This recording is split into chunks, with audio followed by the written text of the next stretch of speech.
Hallelujah. সবাইকে জয় মাসিকে আমি রূপালী চলে এসেছি পরমেশ্বরের একটা জীবিত বাক্য আর কালাম নিয়ে। আজকে আমরা দেখব বচন থেকে দেখব, বাক্য থেকে দেখব সদাপ্রভু আমাদের সাথে কি কথা বলছে এবং কি আজ্ঞা দিচ্ছে, আর ওনার আজ্ঞাতে আমরা কি করব না, খাড়া হয়ে যাব।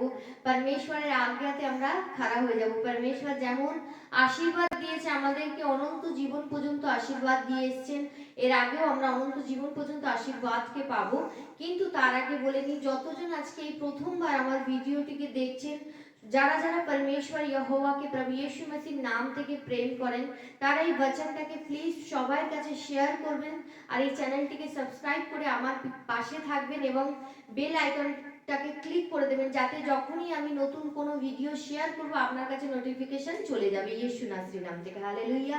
আমরা বচনের কালামে আজকে যাব। परमेश्वर यहोवा আমাদের বিষয় কি আজ্ঞা দিচ্ছে, আমাদের বিষয়, আমাদের পরিবারের বিষয় এবং আমাদের যে আনেওয়ালা জেনারেশন আছে তাদের বিষয় কি আমাদের কাছে প্রতিজ্ঞা করেছে বা কি আজ্ঞা দিচ্ছে আমরা জানবো। হালেলুয়া। এমন এমন নতুন নতুন ভিডিও দেখতে আমার পাশে থাকুন আর চ্যানেলটি সাবস্ক্রাইব করে নেবেন, কারণ আমি যখনই আসবো আপনাদের জন্য নতুন নতুন পরমেশ্বরের রাজ্য থেকে, পরমেশ্বরের বাক্য থেকে আপনাদের কাছে বচনকে নিয়ে আসবো। হালেলুয়া। যে বচন আমাদের অনন্ত থেকে, আদি থেকে পরমেশ্বর আমাদেরকে জীবন দিয়ে এসেছে। হালেলুয়া। আমরা বচন খুলবো যিহোশু 1:8। হালেলুয়া। এক অধ্যায় তার 8 নম্বর পদ আমি পড়বো। এখানে বচন কি বলছে? বচন বলছে, তোমার মুখ হইতে এই ব্যবস্থা পুস্তক বিচলিত না হইউক, তোর মধ্যে যাহা যাহা লিখিত আছে যত্নপূর্বক সেই সকলের অনুযায়ী কর্ম বর্ণনাতে তুমি দিবারাত্র তাহা ধ্যান করো। তোমার মুখ হইতে এই ব্যবস্থা পুস্তক বিচলিত না হইউক, তোর মধ্যে যাহা যাহা লিখিত আছে যত্নপূর্বক সেই সকলের অনুযায়ী কর্ম বর্ণনাতে তুমি দিবারাত্র তাহা ধ্যান করো, কেননা তাহা করিলে তোমার শুভগতি হইবে ও তুমি বুদ্ধিপূর্বক চলিবে। আমিন। परमेश्वर কি বলছে? কি দিবা এবং রাত্রে, দিনের বেলা কি আর রাতের বেলা কি, পরমেশ্বরের এই যে লিখিত বাক্য আছে, যে বাক্য সে পবিত্র আত্মা দ্বারা লিখেছে, প্রত্যেকটা তার সন্তানদের মধ্যে থেকে পবিত্র আত্মা দ্বারা আমাদের কাছে পৌঁছেছে। এই বচন কত না মনুষ্যের হাত থেকে কত না কেউ ছিনিয়ে নিয়েছে, এর জন্য কত না কিছু হয়েছে, परंतु परमेश्वर यहोवा আজকে আমাদের কাছে কি না বচনকে রেখেছে। সেই বচন দ্বারা আমরা কি পাচ্ছি না, জীবন পাচ্ছি। কারণ মনুষ্য আমাদেরকে কিছু দিতে পারবে না। যদি কেউ কিছু দিতে পারে, পরমেশ্বরের লিখিত জীবিত বাক্য আর কালাম দিতে পারবে। হ্যাঁ, যদি কোনো এই বাক্যটি কোনো অসুস্থ মানুষ দেখছো তার জন্য পরমেশ্বর জীবিত, পরমেশ্বর সদাপ্রভু আমাদের মাঝারে জীবিত আছে। সেই यहोवा परमेश्वर আছে, यहोवा রাফা আছে, সে চাঙ্গা করে দেয় আমাদেরকে। হালেলুয়া। সে সুস্থতা করে দেয়, সে আরোগ্য করে দেওয়ার ঈশ্বর আছে। তুমি একবার প্রভু ইয়েশু মসিহ জিসাসের প্রতি একবার বিশ্বাস রাখো।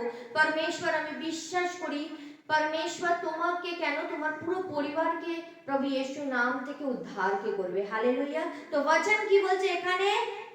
তোমার মুখ হইতে, কার মুখ হইতে না, যে বচনকে, এই বচন আমরা যে থামে রেখেছি, ধরে রেখেছি, আমাদের মুখ হইতে এই বচন জানো কোনো মতে কোনো ক্রমে তোমার মুখ হইতে এই ব্যবস্থা পুস্তক বিচলিত না হই, কোনো মতে না,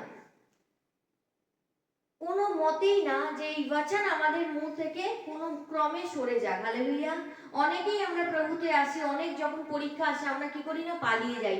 প্রভু আমাদেরকে আজ্ঞা দিচ্ছে কোনো ক্রমে তোমরা বিচলিত হয়ে এই ব্যবস্থা থেকে তোমরা না সরো। হালেলুয়া। এটা পরমেশ্বরের আজ্ঞা। তারপরে কি বলছে? যত্নপূর্বক সেই সকলের অনুযায়ী কর্ম বর্ণনাতে তুমি দিবারাত্র ধ্যান করো। তার বাক্য কি বলছে, তার বচন আমাদেরকে কি বলছে, আমরা সেই কথায় কান দেব। তার লিখিত বাক্য আর কালাম আমাদেরকে কি বলছে, আমরা সেই কথায় ধ্যান দেব। হালেলুয়া। কেননা তাহা করিলে তোমার শুভগতি হইবে ও তুমি বুদ্ধিপূর্বক চলিবে। আমি মনুষ্য আসবে, হয়তো আমাদেরকে বিচলিত করবে, আমাদের জীবনে অনেক প্রবলেম আসবে, যাই কিছু হোক না কেন, যখন আমরা परमेश्वर यहोवाর বচন আর কালামকে ধরে নেব আর বচন আর কালামে দাঁড়িয়ে যাব, প্রভু ইয়েশু মসিহ আমাদের চলাতে, বলাতে, ওঠাতে, বসাতে আমাদের আগুয়াই করবে। হালেলুয়া।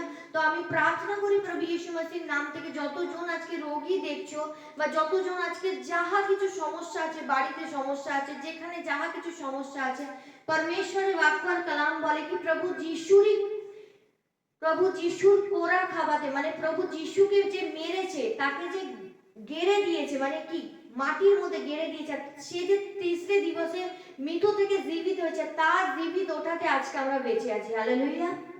আজকে আমরা বেঁচে আছি यीशु मसीह নাম থেকে। তো যারা আজকে অসুস্থ, কোনো পীড়িত, সুগার রোগ, থাইরয়েড রোগ, ক্যান্সার রোগ, লা ইলাজ বিমারি, কোনো ইলাজ নেই, परमेश्वरेर বাক্য আর কালামে যদি তুমি বিশ্বাস রেখেছো, ভরসা রেখেছো, परमेश्वर यहोवा তোমাকে ছুঁয়ে চাঙ্গা করবে যিশু নাসির নাম থেকে। হালেলুয়া। আমি প্রার্থনা করি প্রত্যেকের জীবন থেকে আরেকটা অশান্তির আত্মাকে, ডিমনিকের গন্ধি দুষ্ট আত্মা প্রভু यीशु मसीह নাম থেকে যায়, হরেক রোগের গন্ধি দুষ্ট আত্মা যায় প্রভু यीशु मसीह সামর্থ্যের নাম থেকে। পিতা, তোমার এই বিবস্তার পুস্তক যেন আমাদের জীবন থেকে কোনো দিন না সরে যায়। আমি প্রার্থনা করি যত সন্তান আজকে এই প্রার্থনাকে রিসিভ করছে, বচনকে রিসিভ করছে, তারা ধরে নিয়েছে কি প্রভু দিন দিবা রাত্রে আমি তোমার বচনেরই সেবা করবো, আমি তোমার বচনকে শুনবো আর সেই বচনে আমি চলবো, এমন সন্তানকে তুমি ব্লেসড করো। যারা আজকে নতুন দেখছে প্রভু, তাদের হৃদয়কে তুমি আজকে খুলে দাও পুত্র যিশু নাসির নাম থেকে, খুলে দাও পবিত্র আত্মা, তুমি তাদেরকে ছোঁয় আর ব্লেসড করো প্রভু यीशु मसीह নাম থেকে চেয়েছি আর আমরা পেয়ে গেছি। আমিন আমিন। হালেলুয়া। সবাইকে জয় মসিহ কি।